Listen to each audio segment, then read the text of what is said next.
Hi everybody, this is Alice, Bejeweled Hedgehog, and I am doing a magazine review. Yay! Okay, I am doing a review of the Russian crochet magazine Duplet.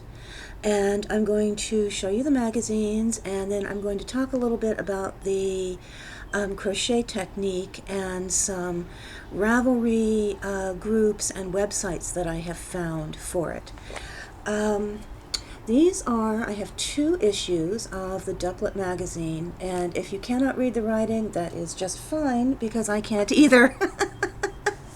They are in Russian, but that is okay. I neither read nor speak Russian. These magazines, there's apparently an interest in Russia in Irish crochet technique mixed in with garment construction. And it's produced this really, really fascinating style of crochet that's uniquely its own. And I just kind of stumbled across it a while ago on an Etsy shop. And the particular person that I bought from is no longer on Etsy, but I will definitely, oh, you can see it really well when I hold it up like this. I will definitely give you a bunch of links down below, including her link. So if you're interested in the magazines, you can get them for yourselves. And a teeny bit of background on these garments that you're not going to see in the magazine is I sort of figured this out for myself, and then, I saw it other places on the internet. If you're wondering how they construct these garments without a step-by-step pattern per se, like here you make the sleeve, here you make the bodice, etc., they don't. What they do is they make a muslin. A muslin is when you're sewing something, even if you're not going to convert it into crochet or knit, if you're just going to go from, if you're going to use a very fancy fabric, it's very common when you sew to make kind of a trial run in a cheap disposable fabric. You can use an old sheet and fit that and do all the alterations to the pattern that you're going to make. And then once you've done all that, of course, you would make it in the fine fancy fabric, or you would crochet it. So essentially, the way these garments that you're going to see are constructed is they make a fabric base, and then they actually lay it down. Sometimes, you can take it apart and then crochet the pieces to the pattern sized pieces and then crochet them together just like you're sewing, or you can simply crochet around the garment that you've made. It's really a matter of choice. And I've also seen people on YouTube, I think Shauna550 has a video where she made a dress form fitted to her body. And you could easily crochet something to a dress form if you wanted to go to the effort of, making a custom dress form that matches your size. Obviously, you couldn't just buy a dress form and do it because it wouldn't necessarily fit. So anyhow, when you're looking at these magazines, what you're seeing are patterns that were crocheted against a cloth model of a dress. Now, being in Russian, you cannot read what the written directions are, but they are really, really wonderful in that they have diagrams with sort of the international stitch symbols for all these motifs. And what you get in these magazines are photos of the garments, of finished garments. Then you get diagrams of individual motifs, and they're more or less inspirational. I mean, I don't see any segments in here where I think they give you the typical, like, if you download a sweater pattern from Ravelry, it tells you how to make that exact sweater in several sizes. I don't think, even if I could read Russian, that they would be doing that in here. They give you the garments as sort of inspirations, and then as you flip through the pages, you will see that there are lots of the motifs that are shown in the garments. You then see the diagrams for them, and then you put them together yourself. And I know I'm making this sound daunting, and you think you would have had to crochet for at least a decade to do this, But I was kind of inspired to put up this video because I saw so many people making earrings. And I kind of think if you have the patience to use teeny tiny hooks and the very fine thread or embroidery floss to make an earring, putting together these motifs and then attaching them with a mesh background. I mean, I kind of think you can either do it one of two ways. A lot of this kind of involves, you know, figuring out yourself. You can crochet a mesh garment and then attach the motifs to it. You can make the motifs and lay them out and then attach them together with a mesh. But anyway, I mean, if you can do a simple net, you know, a simple mesh stitch, and if you can crochet earrings, you can make one of these garments. You know, probably 100 earrings is, you know, like one shell. I don't know. So I'm very intrigued. And of course, you know, the nieces all want these. And let's get started taking a look. The magazine is called Duplet. That's apparently the Russian version of it. This one focuses with in cut work as well as in the typical Irish crochet technique. So let me... Here are some beautiful pictures.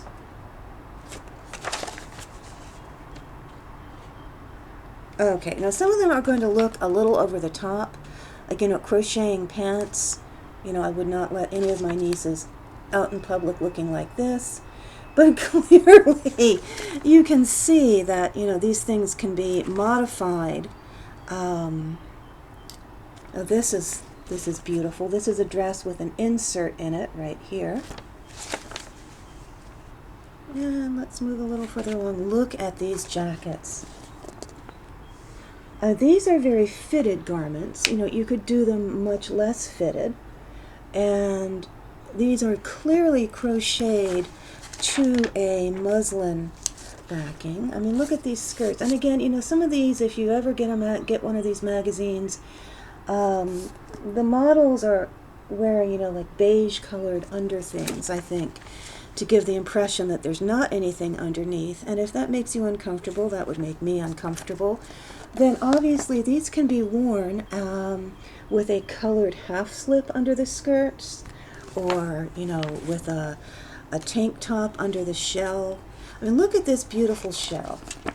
This is gorgeous. Now, I mean, the mini skirt is much more mini than anything I would wear.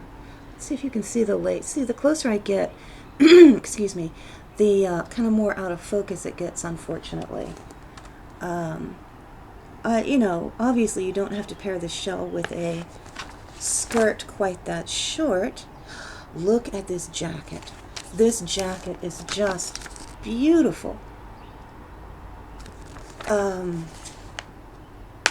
And what they do with colors in here is amazing. I think you would have to go to maybe a better craft store than Michael's and AC Moore, or maybe go online to get all these different colored crochet threads. I just know that the AC Moore and Michael's near me are not that great in terms of crochet thread selections. Now here's where you get into sort of the nitty-gritty of it. You're seeing some of the motifs that they put together for the garments, and okay, there it's coming into focus. Okay, now you can see that there are, let's remove my fingers, charts for all of these. And the charts are easy to follow. I have played around and made a couple of these motifs. This is where they combine the crocheting with an actual sewn garment.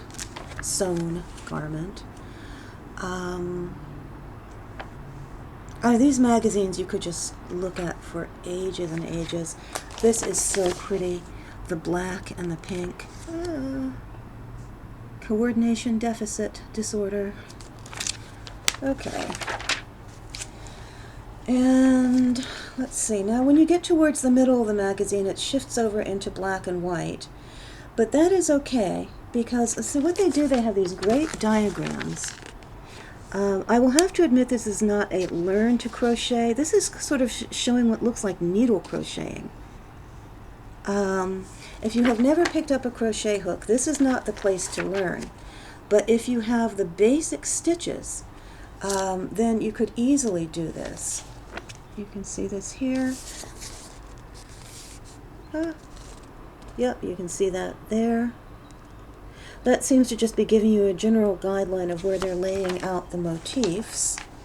And the other thing I was thinking for all the earring and jewelry makers out there, a lot of these patterns would just be stunning, not in a garment, but as inspiration for jewelry.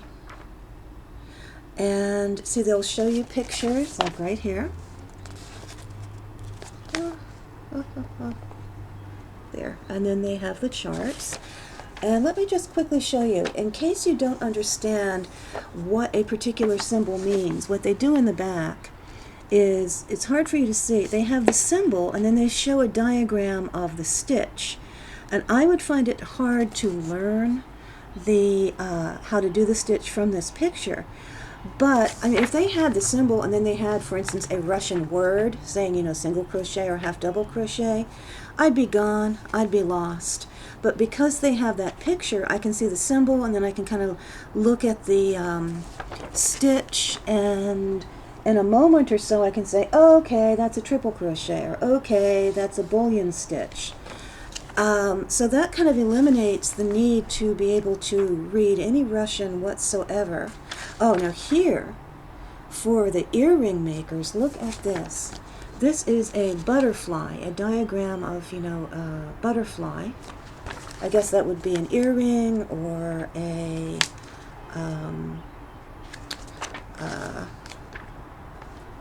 I'll look at some of these pictures. I mean, these are just straightforward inspiration pictures, but they are wonderful.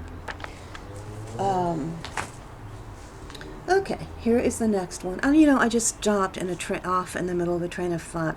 Sorry for the way I look and sorry for the kind of vagueness. I wanted to put this video up because I've had these magazines and I've been seeing people making the jewelry and doing thread crochet. So I've wanted to tell you guys about this. But today I'm just having one of those, gotta clean the house, gotta do stuff, but my body got up this morning and my brain's probably lying in there in a little gray squishy pile. Here are some more pictures. Sorry, this is the cover of this one.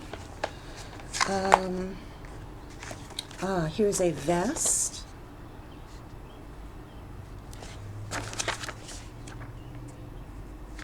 This is a children's dress. It shows a child's dress. Now, again, I would feel uncomfortable, personally, that's just me, putting a child in a mesh dress, even if it was designed so you couldn't see anything underneath, that looked like it was sheer. I would always put something underneath. But, now, I love the one-arm look on that tank. I just love the, which, of course, you can't see. Okay. Ah, now you're finding it. That just looks so dramatic, doesn't it? Just going up over one arm like that.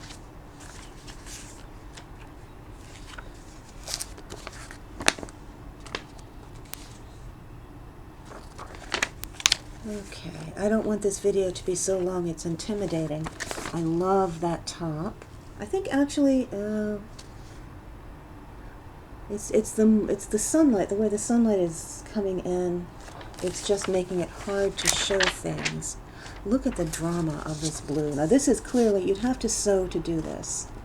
I mean, you'd have to sew an actual garment, or you could buy a garment and, you know, cut away at it and add crocheting to it. This is just fabulous.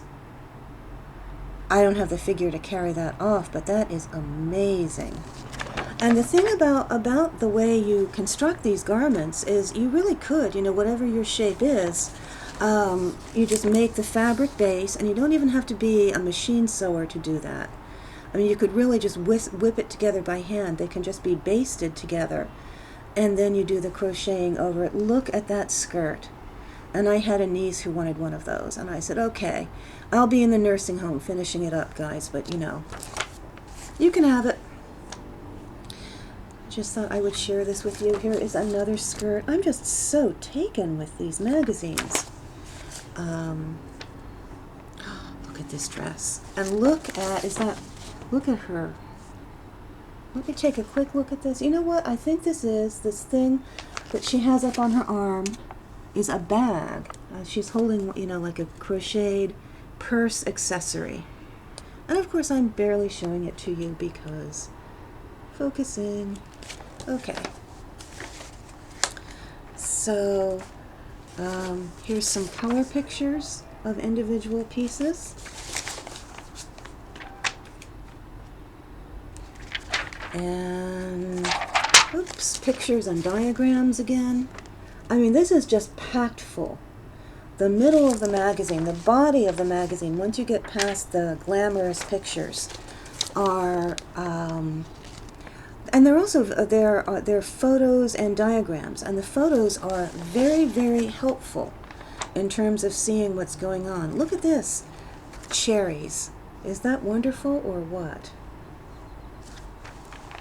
And if even I can figure out the diagrams, I look at it this way, if I can figure out from these diagrams how to do something, anybody can. It takes a moment or two, you know, if you want to start one, say you wanted to do this, you would look, and if you didn't recognize any of these symbols, you'd flip to the back, and it might take a moment or two. You'd have to pause and think for a minute. There we go, in focus, kinda. Which symbol matches what stitch, but they're all picture-based when they describe it. They don't use a Russian word like the Russian for half double crochet. They actually show a picture of a half double crochet being made. And then you could figure it out, and then you could very easily translate these into something you could make. Okay, so let's see, I've seen some people making bathing suits. Here's a bathing suit done in this style. So that is that. And, oh, these are just so, look at this. Just so amazing. Okay, so that is that. And then I have a mini yarn haul. I have broken my yarn diet. But I broke my yarn diet for a reason. I broke my yarn diet because I made a flower beanie, and then after, you know, looking at it, oh, a lot of people liked it. Thank you. I decided that it would work out better as a tam, but I needed fingering weight yarn, and I probably, because even though there's more yardage in the fingering weight, fingering, it also takes, you know, more yarn to cover the size I would want for like a tam or a, you know, bigger, rounder hat. I'm sorry, I don't have, my brain's just not here with me. So I had like a single ball or so of it in my stash, and I decided I would need probably 2 balls per tam to be on the safe side. So what did I do? Knit picks. My order just came. I am sharing it with you. I have 2 balls of Knit Picks Palette is the fingering weight that I like. I have 2 balls of this color. It is called Sky. It is 100% wool. It is soft. It smells good. Well, I mean, if you like the smell of yarn, it smells good. It doesn't smell like, you know, a strawberry or something. Then I got 2 of them in this gorgeous, gorgeous hot pink color. It does not look hot pink here. It looks boring pink, but it's not. It's so hot pink it's practically vibrating in my hand, and it's called Cosmopolitan. This will make a wonderful, I'm looking to make, you know, hats for Easter Passover gifts and spring hats. Because it'll still hopefully, you know, have a little bit, at least if it's not even a little touch of chilly, it hopefully will be not too hot to put on a fun spring hat. Here's the other ball. And palette comes in 2 prices. These are not heathered yarns. These are just a solid color.